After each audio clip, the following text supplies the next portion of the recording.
After helping over 300 businesses build out their CRM, I know exactly what you want and what you don't want. Today's video is video number 5, where we're rebuilding our business right here with AI. We're building it all on Claude. We went over our website, building out the emails, and now today I'm showing you why and what you need for the CRM. Now, if you don't have a CRM yet, you're missing out. It's how you can truly scale your business online, find out where your contacts came from, optimize those channels, make sure you never forget to follow up, and you'll increase conversions and sales. Hey there, my name's Brad Smith, owner of Automation Links. Been doing marketing for the last 11 years, worked with over 3,000 brands. My videos may be boring, but you're going to learn something. And in these videos, I share my screen, show you exactly what we're doing, so either you can copy and paste it, have your team do it, or have us help you set it up. Well, let's not wait any longer. Let's dive in. Okay, so this is our mock-up for our new CRM, and CRM is a way for you to track all of your contacts and be able to follow up, see where they're at, see where they came from, and make sure that you have full visibility into all of your leads. The goal of your business is following up with prospects to turn them into a lead, keep them as a customer long term. So quick view on how we're building this out. We want to see our newest contacts at the top, want to see all their contact info, but this is my favorite part that I want to build out, the source, where exactly they came from. Did they come from YouTube, Google, social media? It's really helpful for you to know this. Last but not least is the stage. Where exactly are they? Are they already a customer? Did you send the proposal? Are they just brand new into your business? That full visibility is going to be very important. Now, not every business is the same, so you need to be able to customize the columns, add columns, remove them based on what you like and what you don't like for your brand. The next thing a CRM needs is a pipeline. This way you can track how many leads are in progress that turn into qualified appointments, abandoned carts, proposals, and won. Gives you a quick visibility of where you or your sales team is, how many people are in the pipeline, what the value is, what the win rate is. You need to have this for your KPIs if you want to truly scale. We work with businesses doing over $1 million a year. They have a team, they have salespeople, they are tracking every single one of these KPIs if you want to get to the next level. If you don't have this already, you're missing out. You need to be able to take every lead into a contact, into qualified, into proposal sent, abandoned cart, or one, depending on your type of business. Even if you have an e-commerce business, you should still have a CRM set up so you can track every new visitor to abandoned cart, to purchase, to repeat customers, because then in the future, you can add things like giveaways and affiliates if you want to truly scale. Now, whether it's just you running your business or you have a full team, you need to keep track of all of the tasks that are coming in so you don't leave one of your clients hanging. You want to make sure you know when to follow up, either you or your sales team, that you take notes and make sure that you don't forget things like phone calls, appointments, reminders, and different things to check in with them. Now, if you do have a sales team or if you're doing sales yourself, it's good to keep notes on where they found you, what you spoke about on the first call. And the nice part now is we can build this out so our AI transcription from the Zoom meetings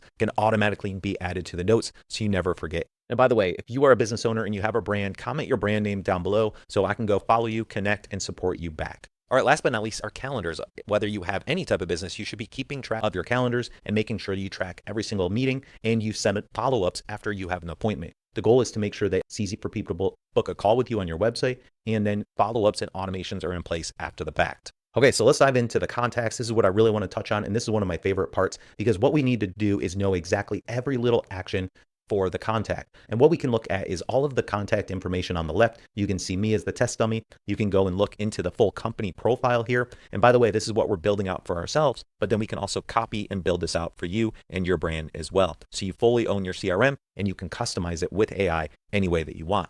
From there, you can see the lifetime value. You can call, text, or email that person. But one of my favorite things that I haven't seen any CRM have is the source and attribution. We need to be able to know exactly where this contact came from so we can continue optimizing our marketing and ads around it. So if I'm getting the best high quality leads that are paying us the most, all coming from X, I need to know that so I can keep promoting our marketing there.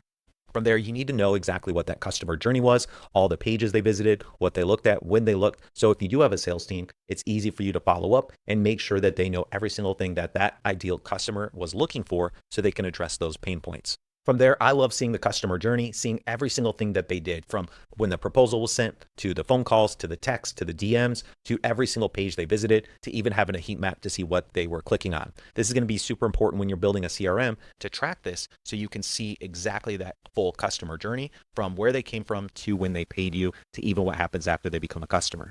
Now, a lot of times you forget if an email was sent, if an email was open, and or if it was even delivered. So we always have our sales team send emails from the CRM so we can see how many times that email was open. This is one of the coolest things about CRMs is if somebody didn't open the email, you know that they didn't open it. So you can send a follow-up, you can call them, you can send them a package in the mail. The goal is to have full visibility on what your contacts are doing and if they're getting your proposals. From there, you should make it easy to send text messages and phone calls for your team so you can always stay in touch and remind them to come back. Additionally, ManyChat does a great job in sending auto DMs. We're building that feature out as well so we can not only track the emails, SMS, and the phone calls, we should be able to track all of the DMs as well so we know all the DMs that were sent back and forth. And like we already showed you in that contact, we want to be able to filter it by notes, by task, and by pipeline, where they're at in the pipeline. So in the task area, that should also sync back to a help desk, which is going to be one of the later videos we'll be creating in this series of 12 videos. So we want to make sure we have a nice help desk so we can check this out and make sure we don't forget to offer great support to our contacts. In that pipeline, it's always good to know exactly where they went, if they scheduled calls, if they won, if the proposal's sitting there stale, or if you should follow up. From there, I love seeing the visibility of all the meetings I've been on with somebody and making sure that they're getting those automated emails and those reminders to make sure that they come back for a second scheduled meeting or sign that proposal. Additionally, if you run any business online, you probably sync to things like Stripe, and any payments that come through should sync back into your CRM. So you should see exactly when that invoice was sent, when the DocuSign was signed, and exactly where their subscriptions are. You need to be able to track every single one of these so you know where their billing is, so you don't forget to bill them again, and or it's easier to track that with your KPIs in the full analytics and tracking area. We also want to make sure that we track our reviews. Are we asking for reviews? Now, in the automation section in the CRM, we're going to build out automations to automatically ask for reviews and or make those manual so your sales team or you can go in and send a manual review request as well, depending on how you want to communicate with your clients for reviews. Now, what we want to do is make sure that we respond back to all the help desk requests and make sure that they get that review request and they don't forget. Last but not least, we run a lot of ads in our agency. We spend over $3 million a month in ads. So attribution and tracking and KPIs is one of the most important things, especially if you're a business doing over $1 million a year. You need to know exactly what ad channels, what ad sets, and what ads are bringing in your ideal customers so you can keep optimizing those. Now, all CRMs that I've seen, they just don't have this built in. So we're building this out because it's a huge need for people to truly track with their KPIs and their ROI for their business. So we would need to see exactly where the customer came from, what they clicked on, which ad set, which ad, and exactly what creatives that they came into your business on. So you can keep making more creatives like that, keep optimizing your ad account. And I think the most important, push that conversion data back to your ad network so they know that that was either a bad lead or a good lead. If you're running ads, your ad system and your software like Facebook ads, Google, X, YouTube, whatever, they need to know the difference between a good lead and a bad lead. Because if they know that, they'll stop showing ads to bad leads and they'll keep showing them to better leads. You can only do that by setting up your pixels, your attribution, and your conversion tracking properly. So if this video brought you any value, it'd be awesome if you subscribe to my channel right here. If you want to continue learning more about building and upgrading your business with AI, put together this playlist where we're going to go through these 12 videos. And like I said, if you need any help or you want to tell me more about your business, put it in the comments down below so I can support you back and we can all grow together. Thanks again for watching, and I hope to see you on the next video.